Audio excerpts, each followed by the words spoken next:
Social fact and value. There appears to be increasing convergence over the understanding of social value and the strong likelihood that this term will become more common in discussions and practice around public sector, commissioning, and procurement. This will be mainly due to likely incorporation into policy and law in 2012 of the Private Members Bill, Public Services or Social Value. The widening understanding of social value will be along the lines of the additional environmental, social, and economic benefits that can be accrued to communities above and beyond the delivery of the service. These kinds of benefits or additional value might come, for example, from sourcing food locally with impacts both on local employment and environment, reducing crime, increasing community structure, involving local apprentices who were previously unemployed in a local area, enabling skill development and increased employability. More information on the progress of the bill and its implications can be found on a NACVA website. Smaller charities and local support and development organizations will need to keep up to date with how such requirements will be factored into practical local commissioning. At the moment, it is unclear what will be the most appropriate ways for organizations to think about, choose, and evidence these wider benefits. It is also unclear how commissioners will incorporate ways of measuring progress or achievement of such objectives within contracts, grants, or strategic planning, or of how best to determine what is possible within initial pre-commissioning processes. Basic measurement concepts. Whilst you may already be clear, it is first useful to get to grips or to remind yourself of the main concepts that underpin many measurement approaches and discussions. The words that are particularly used in current discussions of social value are inputs, activities, outputs, outcomes, and impacts. Inputs. This refers to all the resources that you have or will need to accomplish particular goals. These resources might be, for example, people, physical assets, equipment, money, or time. Activities. These are the things you do to create change for people, your local area, or the environment. Examples might be training, events, or information leaflets. Outputs refer to the direct results of these activities. For example, 100 people have achieved a particular qualification or 1,000 information brochures were delivered in a local area. Outcomes. Outcomes are generally changes in people, the environment, or the community that result from your activities. For example, this might be becoming more employable or reducing crime in an area. Outcomes can also refer to keeping situations the same or preventing something negative from happening. Intermediate outcomes can be a useful way to describe step changes that happen along the way to a final outcome or impact. Impacts.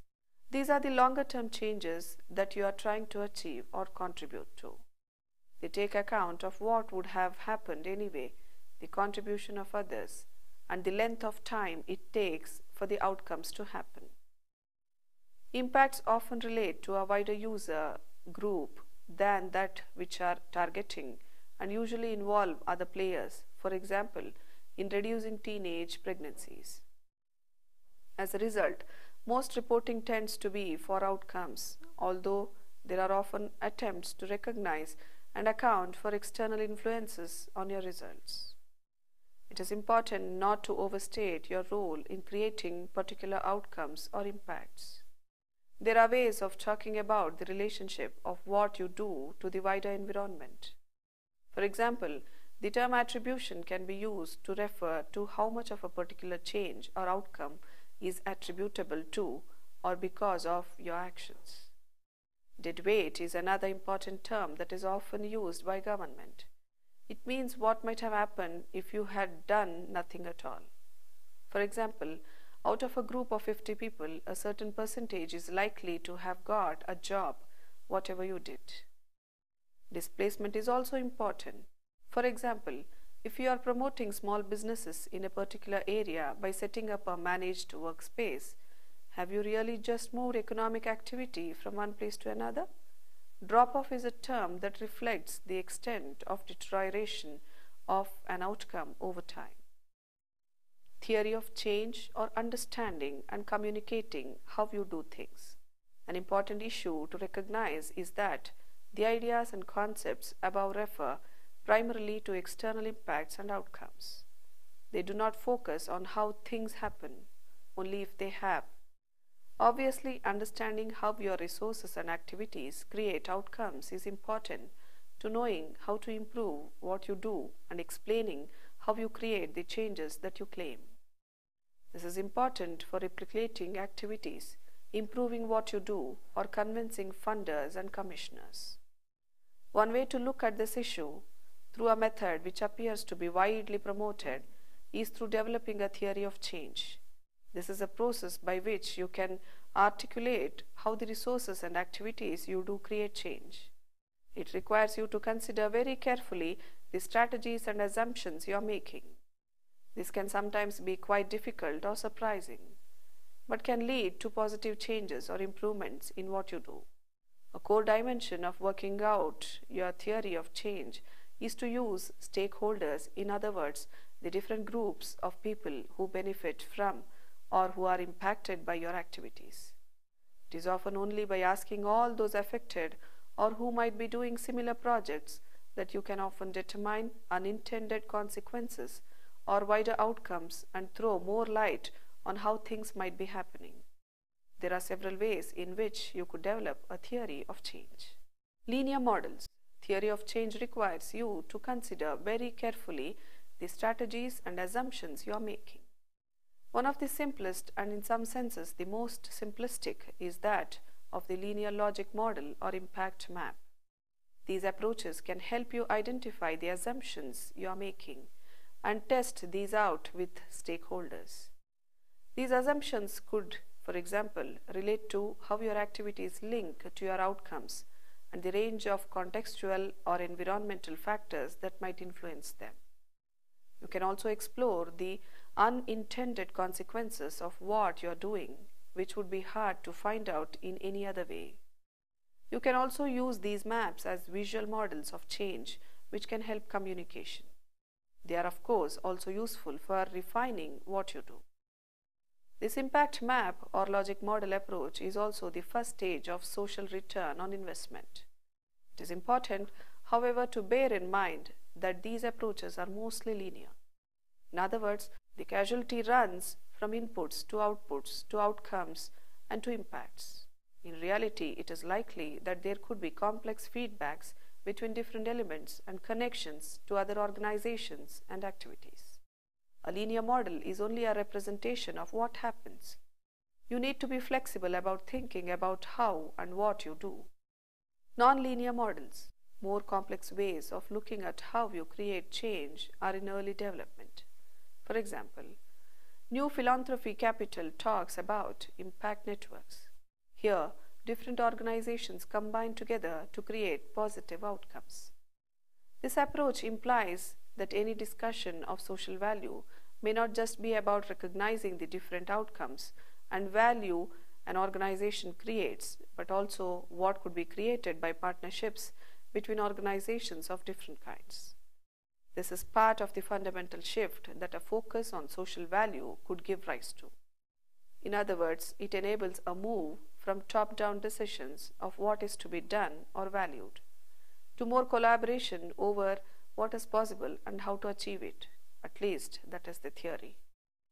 Another issue with the theory of change model is that it tends to focus on project or organizational impact and can sometimes ignore how the organization itself is structured, governed, and behaves. Some of these internal processes might end in themselves. Involvement of local people and beneficiaries in governance or contribute to the achievement of outcomes. Indicators for social value. Once you have got some idea of the range of different outcomes you aim to create, then you need to determine whether or not you are achieving them. Indicators are what the word implies, an indication that you are achieving your goal. They are not the goal itself, but only an approximation. It is very important to grasp this point.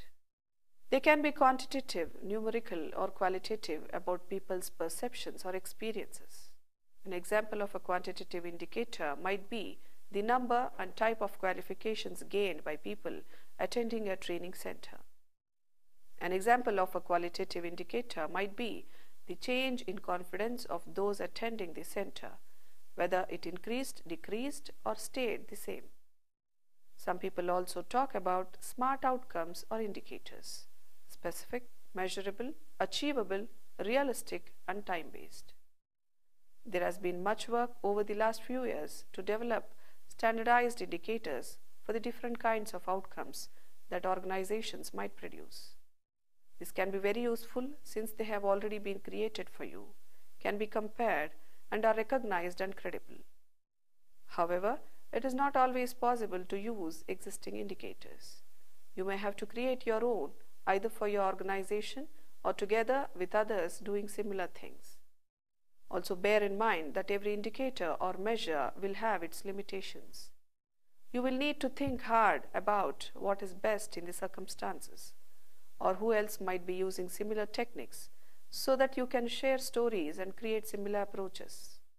This is one area where you will need to discuss with your local intermediaries and public sector agencies the kinds of indicator that are seen as valid and useful in relation to social value.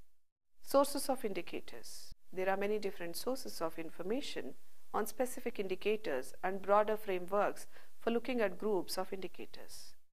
One useful summary is a source book on outcomes and indicators from the Charities Evaluation Service. There is also a sample indicator bank on the online Proving and Improving website from the New Economics Foundation. This website also sets out 20 quality and social impact frameworks which explore all systems for looking at overall organization quality and performance, as well as measurement and tools for planning. The website gives the benefits and limitations for the use of each one. The indicators mentioned there that could be useful are eco-mapping, looking at environmental impact from water use to waste; LM3, local multiplier 3, a useful tool for assessing how the money you spend works in the local economy and how to improve your impact; social impact measurement for local economics; social impact measurement for local economies; simple, volunteering impact assessment toolkit. Outcome approaches all have their benefits and limits. Work by the Third Sector Research Center shows that there are different motivations for those taking on impact measurement, ranging from meeting funding requirements to marketing to gaining a competitive edge in bidding for contracts to motivating staff or for internal learning and improving. There are many questions of judgment, and there is also the potential for manipulation of what is measured, through what indicators are selected and how results are reported. The paper also notes that it is likely that external auditing of results might increasingly happen to ensure that verifiable processes are being used. This already happens in a few approaches, such as social audit, and helps to reduce any tendency to unduly claim for positive results. What does all this mean so far for smaller organizations? Few tips which might be useful to bear in mind. Start simply. It might be possible to work with similar organizations to share information and costs to create indicators or find the most appropriate approach. Ensure that what you are doing is proportionate to the size of the organization and to what you need to do. Use pro bono sources if you can, such as pro bono economics. You could try and ask funders to support some in-depth external evaluations by, for example, a university if you need this. In theory of change discussions, there might well be existing rigorous research which you could use to evidence the longer-term impacts. By doing this, you might then need only show progress towards these goals. It was also thought that possibilities in future could be commissioners might usefully limit to a few, say 5 indicators in subsectors which could be compared. Smaller organizations could link with larger ones for mutual learning and benefit. Developing and existing tools and approaches for measuring social value. As noted above, value determination is not the same as outcome measurement. In other words, the outcomes you aim to deliver may not be valued equally or even at all by all stakeholders. Value is subjective, not objective, although much outcome measurement is also rough and involves choice. In other words, what is valued by one person is not necessarily valued similarly by another. There are therefore judgments to be made about what is relatively important. There seems to be consensus that these are best developed by talking to all available stakeholders so that fully informed decisions are made. However, the realities of commissioning what is valued by the public sector, although potentially and ideally developed in consultation with possible providers, will probably dominate. There is also no current agreement on how social value will be developed, measured, and reported around the country. The challenges for measuring and determining social value will be to find ways to show and evidence the different kinds of value created, as well as to compare different approaches and outcomes from different activities or organizations. With limited public resources, the impact of initiatives on available money will also be important. At present, organizations will need to think about how their organization creates different kinds of outcomes and how these relate to the kinds of things being currently discussed under social value. You can then work out how best to evidence and present your approach and results. The impact and power of the ideas of economic value. To understand where some of the current approaches have come from, it is useful to understand the currently most dominant way of thinking about value, which has been economic. What this simply means is that the interaction of demand for something and the provision of that service or output results in a price which is seen as a proxy for the value of that good or service. The extension of this way of thinking or the use of the price as a way to determine value has been used by governments around the world in order to determine different courses of action for particular policies or interventions. This approach lies behind forms of economic analysis used by governments such as cost-benefit analysis. Economic criteria also lie behind other ways of choosing between different options such as cost effectiveness. As in all outcome measurement, difficulties arise when you have outcomes which are hard to measure or put a monetary value on, for example, determining the value of a life saved or the benefits of a piece of woodland. Various measures and approaches have been used to approximate these. One of the most common approaches is that of willingness to pay. In other words, what would you be willing to pay for, say, preserving a piece of woodland? Revealed preferences is yet another approach which refers to behavior in action. For example, how much more or less people actually pay for a house in a particular locality because of such criteria as access to schools or open space. The implications, opportunities, and limitations of economic analysis and the limits and potential of economic ideas of value, as well as other ways of looking at value for voluntary organizations, charities, and social enterprises are set out in my 2 Third Sector Research Center papers on economic analysis and the third sector and value and the third sector. The papers argue that values in the third sector can also relate to beliefs or to the existence of something.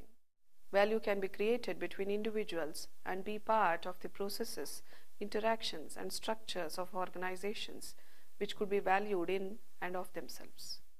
The economic way of thinking has, however, influenced methods of talking about and measuring social value, partly as a way to gain credence, but also as a way to widen thinking within finance, business, and the public sector about how to use forms of investment and funding for maximum benefit.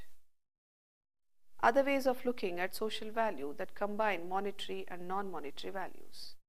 Another way of looking at social value which does not focus so much on the need to monetize everything was developed as part of the National Social Value Commissioning Project.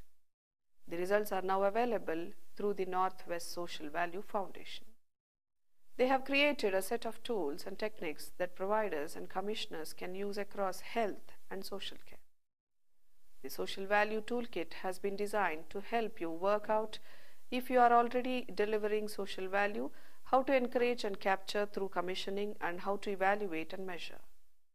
Another approach is that of the Center for Innovation in Health Management at the University of Leeds.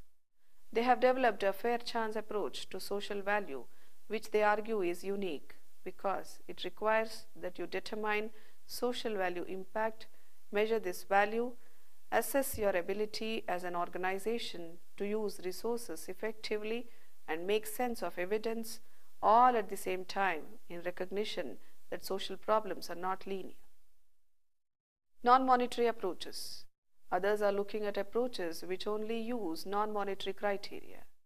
They believe that social worth cannot be calculated exclusively in the form of monetary value, so have developed this tool so that voluntary and community groups can demonstrate their social value. It focuses on the extent of an organization's impact in the following areas: local relationships with people and organizations, building social capital and social cohesion, contribution to the local economy, and environmental impact.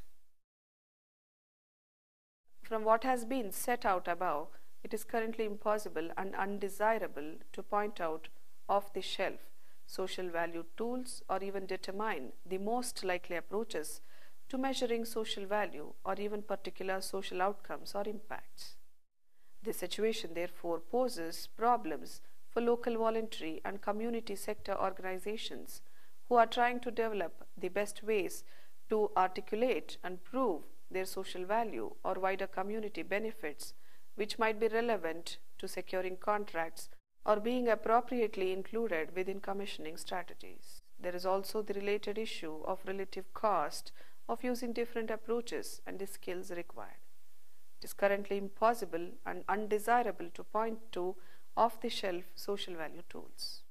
It is also important to bear in mind that at a time of cuts, value in the sense of that which saves money down the line for different agencies or that which is prioritized by the public service will be key drivers. But the development of social value measurement will need to be brought about through dialogue and negotiation. These approaches, though, can also be challenging to your ways of doing things, since they begin to question and evidence your theory of change. In other words, how the resources and approaches that you use translate into positive results. They can also unearth the wider impacts, which can be positive or negative, of what you do. It could also enable you to work with others where appropriate to better meet shared objectives.